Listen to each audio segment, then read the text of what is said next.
What up, folks, and welcome back to another episode of DGS2 Case 4. So we just finished the trial portion of this case, and we're heading into the second day of investigation now. After, horrible things that went down. Please watch the other videos before you actually watch this one if you don't know what I'm talking about. So we're gonna load up the scene because we left off an actual to be continued. So I haven't started up the actual portion of this yet.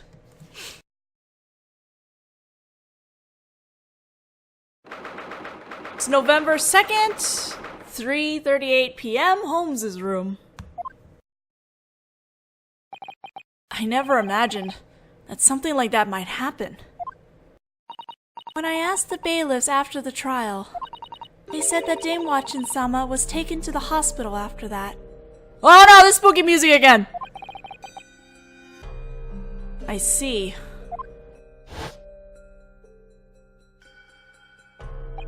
10 years ago, Daemwatchon-san attempted suicide by breaking the glass in the chief officer's office window.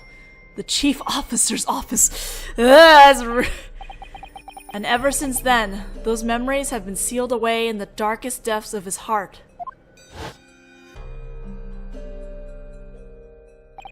I exposed the secret he'd been hiding from his family, and even himself. I wonder if I even had the right to do something like that.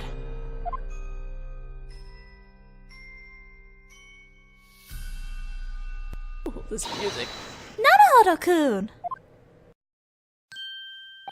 Iris-chan. Well done today. Here, have some nice hot herb tea. Thank you. Here's some for you too, Susato-chan. You both worked so hard today.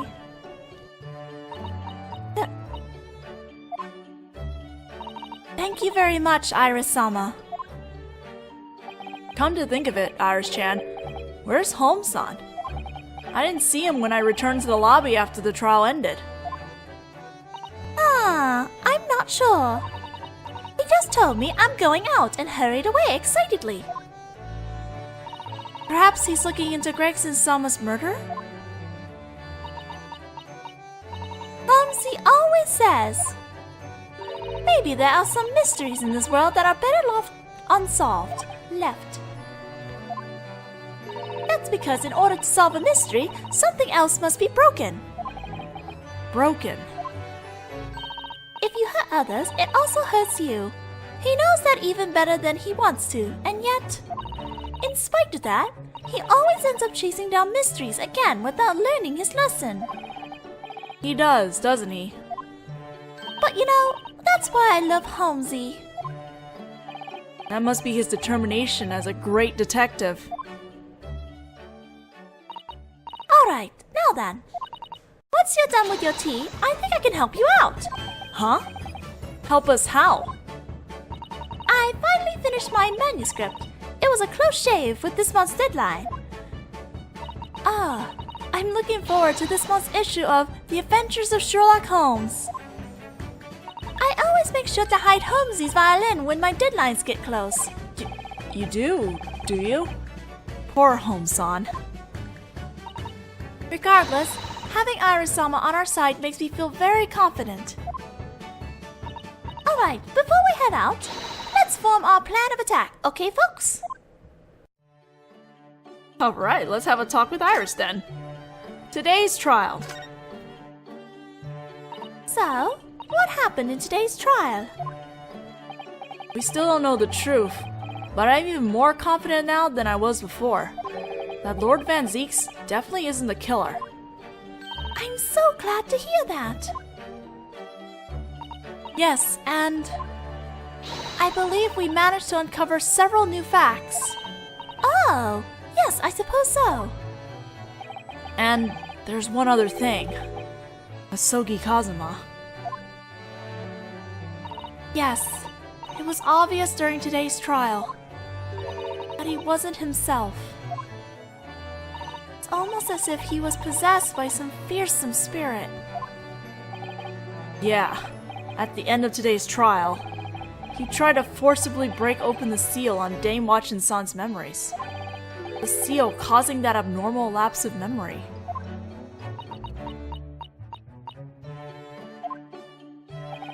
Hosogi. Maybe I ought to go have a proper conversation with him. I think we do. Suspicions about the Grim Reaper. If Detective Gregson really was killed the day before the incident, then it would have to mean that Lord Van Zieks is innocent after all. What? The day before? I should think they'd be able to tell right away by checking the body. But, curiously, the autopsy report didn't have an estimated time of death written on it. Huh. There's something else about Lord Van Zieks that I can't help wondering about. You mean that? Yeah. I want to know what he was doing at the crime scene on Fresno Street. According to Van Zieks-sama's testimony, he was investigating Gregson-sama. That room was Detective Gregson's secret office. Oh! That sounds rife with intrigue. But the case documents that were stuck all over the bulletin board at the crime scene were all related to the Grim Reaper. Got a bad feeling about it. Maybe intrigue doesn't quite do it justice. In any case, we'll need to look into Detective Gregson-sama's movements. Gregson's movements. I never imagined that we need to look into a detective's movements. According to his notebook, on the day before the incident, Gregson-sama was meant to have been infiltrating the Red-Headed League. What? Whoa! That's the place Holmesy went to, isn't it? Well, Holmes-san went to apply, but the detective went to investigate. Personally, I wish it were the other way around. But it turned out that the real identity of the detective who appeared at the crime scene the day before the incident was Daemwatchon-san with Detective Gregson's ID. Ah, it kinda sounds like one of those things, you know? Creating an alibi. An alibi? Why, you're right. But why would the detective do such a thing? It seems that Gregson-sama had something he wished to keep secret.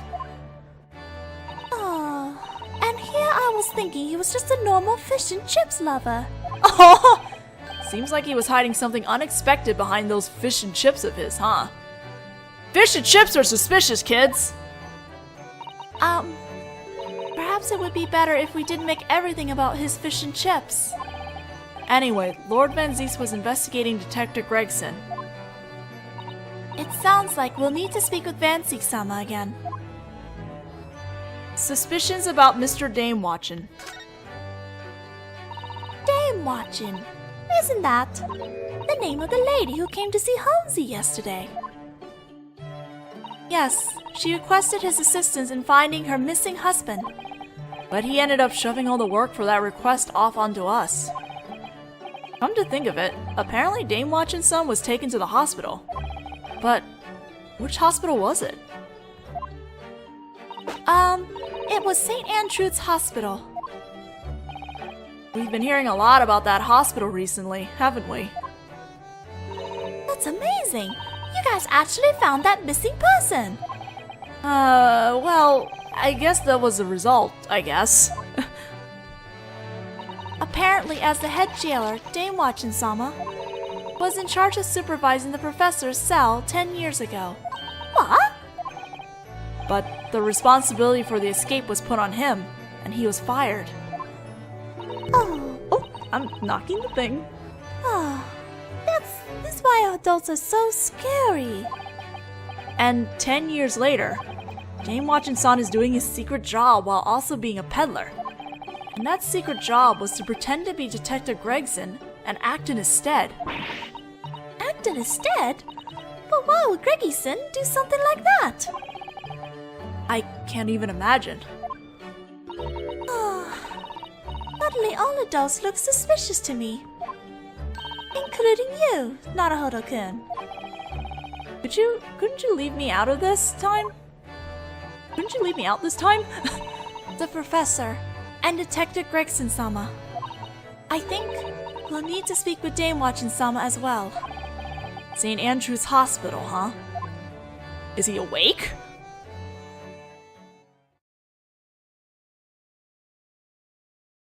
Alright, now we have a clear plan of what we're going to do to investigate. I think it's about time we head out then, folks.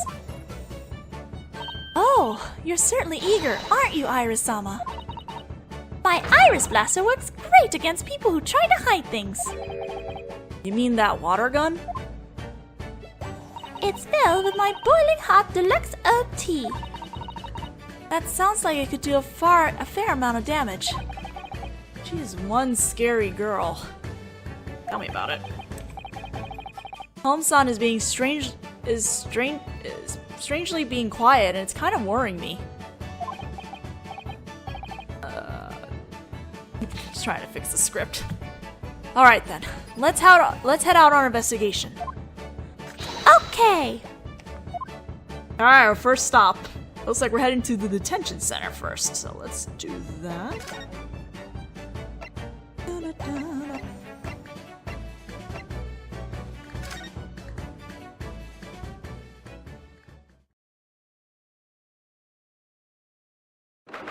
Same day, unspecified time, detention center, solitary cell number 1. Van Zieks-sama is reading a book. It's not the sort of atmosphere where it's easy to call out to him. Trust me though, he's definitely noticed us.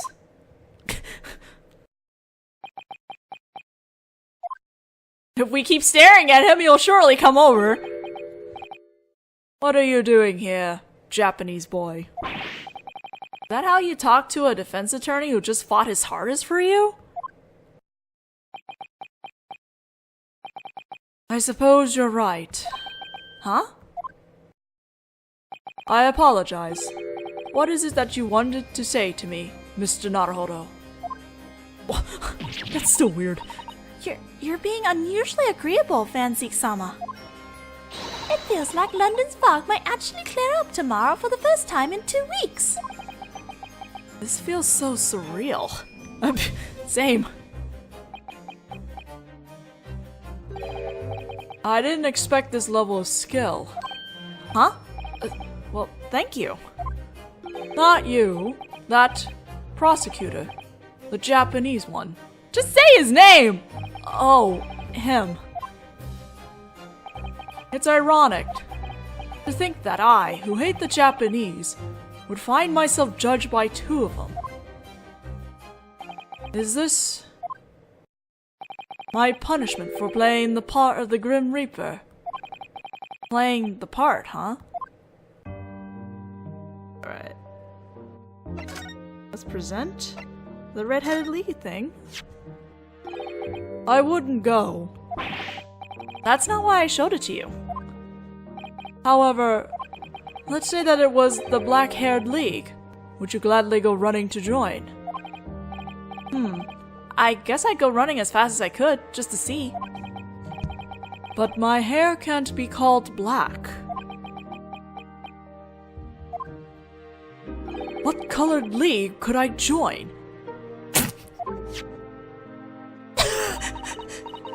People sometimes start agonizing over unexpected things, don't they?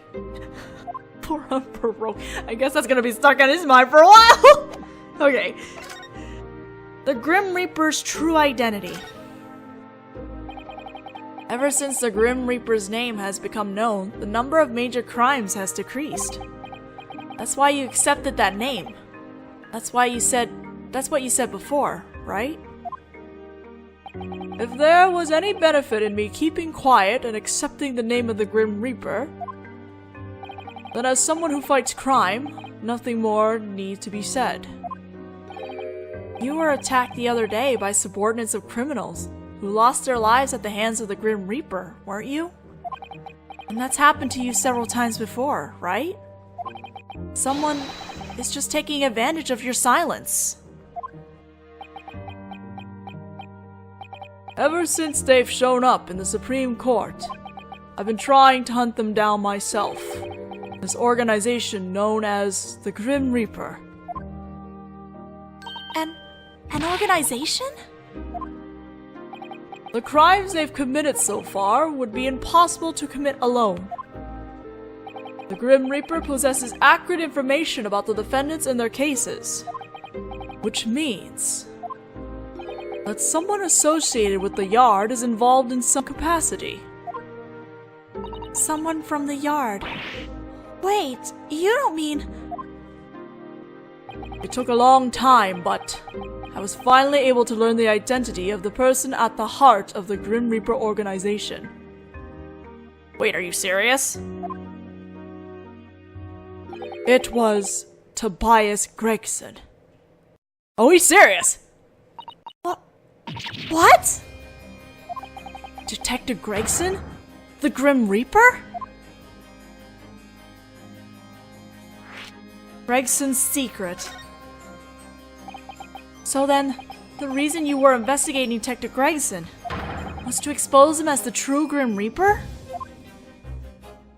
The Grim Reaper of Old Bailey is not an identity that belongs to a single individual. It's a secret organization involving the Yard, and Detective Gregson occupies the most prominent position within that organization. Oh my goodness. So then, the one who killed those bad people was... The one directly responsible for doing the deed was not Gregson. Huh? He was the brains of the operation, in charge of secretly investigating the target and formulating the disposal plan. In order to collect the information he needed, he required an alibi. And that's where Daemwatchon comes in. So that's why he had Daemwatchon-san pretend to be a detective. Everett Daemwatchon knew nothing of the Grim Reaper. However, it's safe to assume that that room on Fresno Street was his base. Gregson would meet with the actual killer there and formulate the plans. Does that mean you don't know who the actual killer is? No, I know their name. What? And that's the true identity of the Grim Reaper. Actually, it's a Grim Reaperess. Woman! Grim Reaper! That seems weird to read, sorry. What? Her name is Anne Sasha. She's a young woman. Oh shit! What? Did he just say Sasha? Oh shit! Everything goes back to her now! Anne Sasha. That was that terrifying murderer's real name. She was a mysterious woman who came to Japan as an exchange student and killed John H. Watson. Then she took advantage of consular jurisdiction to escape punishment for her crime. And just before she managed to make her getaway, ended up losing her life in the summer at that beach. Karma is a bitch. So she was actually the Grim Reaper, sent over from England to kill Watson. And Sasha Watson. Remember the telegraph that we got at the end of case 5? So, and Sasha, Watson, Gregson, Asogi were all on the names. What if they're not? Oh no! Oh, I don't like where this is going. Okay, sorry. Let's just continue. Oh, I don't like where this is already going.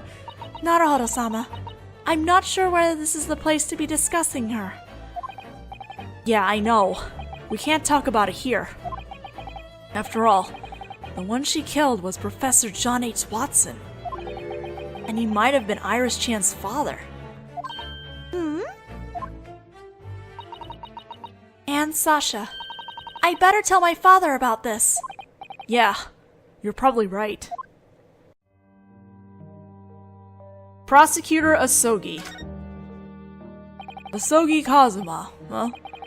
And he's a friend of yours. My best friend. I came to the Great British Empire as his substitute. He's my pride and joy. It seems he was worthy of being selected for the exchange student position. He performed admirably in court today with a very solid case.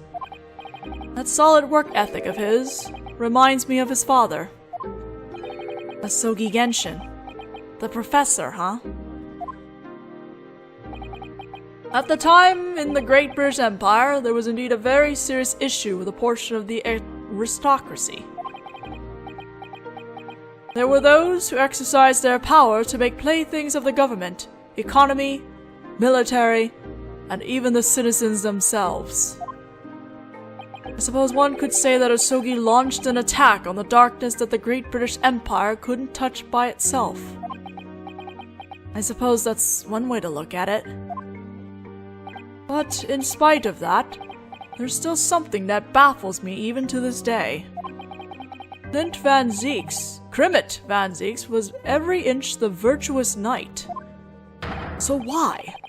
Why did he have to take my brother's life? Asogi Genshin even saved my life once. He saved you? What does that mean? Your savior. One foggy night 10 years ago. It was around the time when the professor's final murder threw London into chaos. So Lord Crimmett Van Zieks had already died at the time. Asogi Genshin and I were walking along a back alley in London late at night. I still didn't know what the man beside me really was. That's when. Keep your voice down! Come this way! We were surrounded. They were all armed with pistols and were hiding their faces with scarves. At the time, Crimmett, in spite of being an aristocrat, was an outstanding high prosecutor, and the villains of London considered him an eyesore, and that extended to me as well, as his younger brother. I've been targeted by them on many occasions. Well, it's Van Zieks. I could hear them murmuring amongst themselves. They were likely there to kill me. I'm going to be killed. Just as I thought that. I'd never be able to face Crimmett again if I allow you to die. The voice murmuring quietly in my ear was Asogi.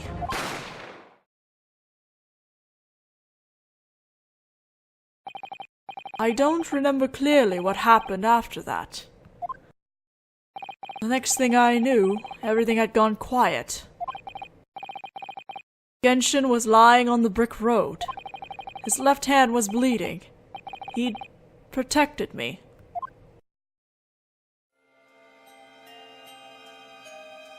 Two days later, Asogi Genshin was arrested for being the matchless serial killer, the professor. Oh my goodness. I lost my beloved brother and the foreign friend whom I trusted both at the same time. Lord Van Zieks.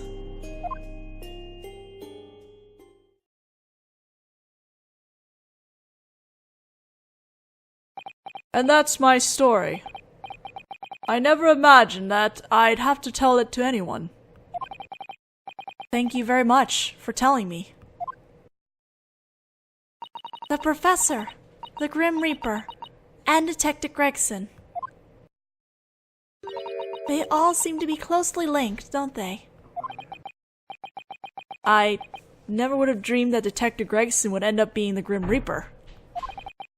Nor that his errand girl would be Giselle Brulett. Giselle Brett? Excuse me? Naruhodō-sama, why don't we go pay my father a visit? This information might be important to our country. Oh my god, I'm like screwing up my words today. Oh, I want to meet Susaru-chan's papa as well. Understood. Let's head over to the Gateway Water Hotel. I don't think we have a whole lot of time to get into that, but I'll go ahead and start it. But we won't like make too much conversation with Mikotoba.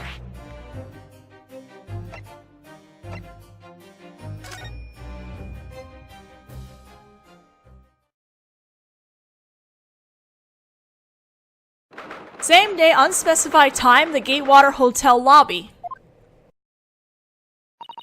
The Gateway Water Hotel is looking resplendent as usual. I'd venture a guess that it'll be looking resplendent again tomorrow as well. The herb tea I make is more fragrant than what they serve at the cafe, though. Oh, it's you all. What are you doing here?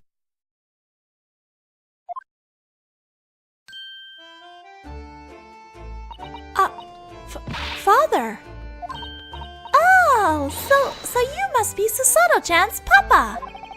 Oh my, and who might this charming young lady be?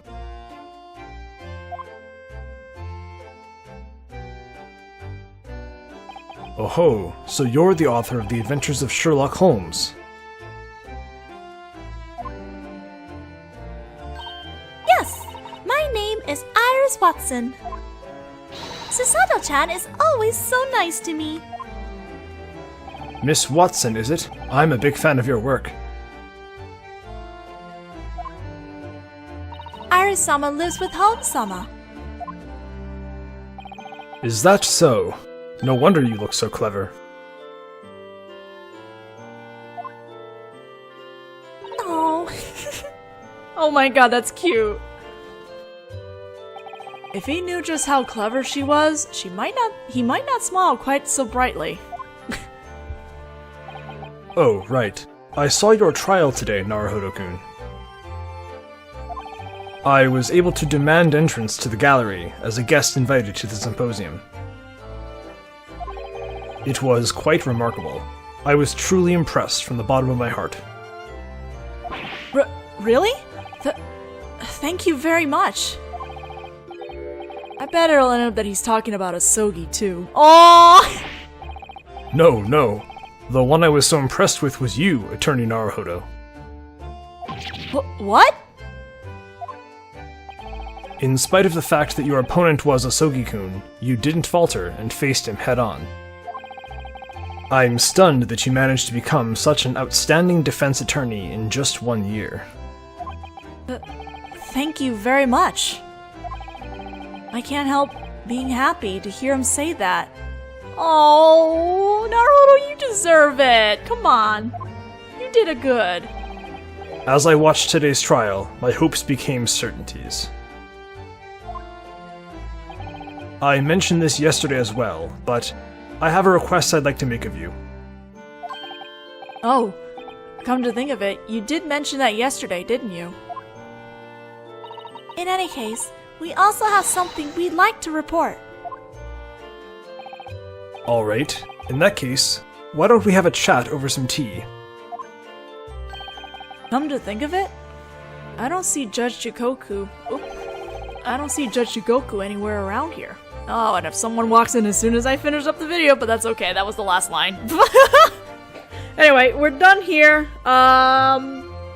Next thing, we're gonna be talking with Mikotoba in the next video. Sorry, someone had to walk in just as I finished that last line, and I'm just like, whatever, I'm just gonna read through it. Okay, so I'll see you guys in the next video having a chat with Mikotoba.